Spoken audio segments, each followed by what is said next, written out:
Good morning and welcome to Wednesday in the Word. My name is Joe McNeil. I'm the Spiritual Growth Coordinator at Valley Mills Christian Church. We're going to be reading today from Exodus chapter 3. But in the meantime, while you're looking that up, I just want to remind you guys that at 11 o'clock today, Senior Minister Bob Belts has asked us to get together and pray wherever we're at, whether we're at work or home with our families or co-workers if they're so inclined to do that. Make sure you're maintaining your social distance and everything. But spend this time at 11 o'clock to pray together as a congregation. And I know that Scripture tells us that when a lot of us are praying about the same thing, God really perks up and listens to that. So let's be obedient to that and get together and pray at our own levels and where we're at. And it doesn't have to be anything fancy. It could be something that's just from the heart, and that's all that matters. So let's read from Exodus chapter 3. I'm going to read verse 1 through 12. Now Moses was tending the flock of Jethro, his father-in-law, the priest of Midian, and he led the flock to the far side of the desert and came to Horeb, the mount of God. There the angel of the Lord appeared to him in flames of fire from within a bush. Moses saw that though the bush was on fire, it did not burn up. So Moses thought, I will go over and see this strange sight, why the bush does not burn up. Now here's Moses doing his normal daily work, and he sees something crazy, something he knows is different and strange, and it's kind of like us right now. We were all at work, life was proceeding as normal, and all of a sudden we're met up with some really strange times. And that's what really called me this morning to this particular passage in Scripture. I think it's very suitable for what's going on right now. So let's continue with verse 4. It says, when the Lord saw that he had gone over to look, God called to him from within the bush, Moses, Moses. And Moses said, here I am. Do not come any closer, God said. He was practicing social distancing, obviously.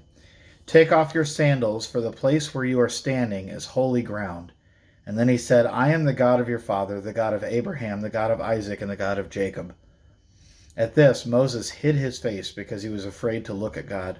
And the Lord said, I have indeed seen the misery of my people in Egypt. I have heard them crying out because of their slave drivers, and I am concerned about their suffering. So I have come down to rescue them from the hand of the Egyptians and to bring them up out of the land into a good and spacious land, a land flowing with milk and honey, the home of the Canaanites, Hittites, Amorites, Perizzites, Hivites, and Jebusites. And now the cry of the Israelites has reached me, and I have seen the way the Egyptians are oppressing them. So now go, I am sending you to Pharaoh to bring my people, the Israelites, out of Egypt. But Moses said to God, who am I, that I should go to Pharaoh and bring the Israelites out of Egypt? And God said, I will be with you, and this will be the sign to you that it is I who have sent you. When you have brought the people out of Egypt, you will worship God on this mountain. And I think that's a very powerful part in Scripture. It's a very powerful part in Israelite history as well. So for the Jews, Moses was, their number one hero guy, and he's a big hero in our faith as well. So the reason that it was brought up to me, because again, Moses was tending his flock, he was living his normal life, and God called him in a crazy and special circumstance. And Moses paid attention to that. And I think right now, with the things that are going on, God's calling us to pay attention to. So maybe you've taken this opportunity to slow down a little bit. Maybe you've taken this opportunity to get together with family and to really take inventory on what's important. But maybe God is calling you too. And I don't know about you, but a lot of these nights, myself and Tamisha included, we've been waking up in the middle of the night, just random times in the middle of the night. And I know that we've talked to our small group last night through a Zoom meeting, and a lot of them are experiencing the same thing. And it can be easily explained as stress, waking you up in the middle of the night. But we've taken that opportunity, whether it's 4 o'clock in the morning, 6 o'clock in the morning, whatever it is. If we wake up, we go to God immediately. And so we start praying right then and there until we get tired again, or God calls us to do something else or whatever. But this stress, maybe that's what's waking us up, or maybe God is really trying to condition us to take this time to get prepared for something. Maybe God's going to move in a really huge way. And I'm not saying that I'm a prophet, and I'm not saying that I have anything concrete or anything here, but these are strange times, and God is in control of everything, and He loves us. And if He loves us, why would something like this happen? Unless He was really about to do something, or He was allowing something to happen. So we need to pay attention.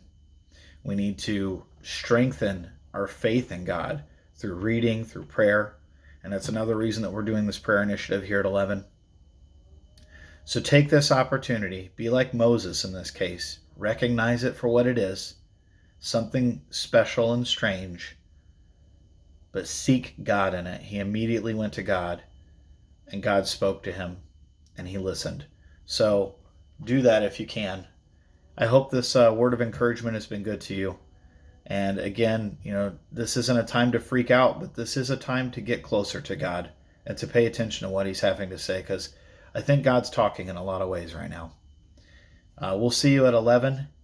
Bob is going to post a video around that time to get us started with our prayer time, but please take that seriously too.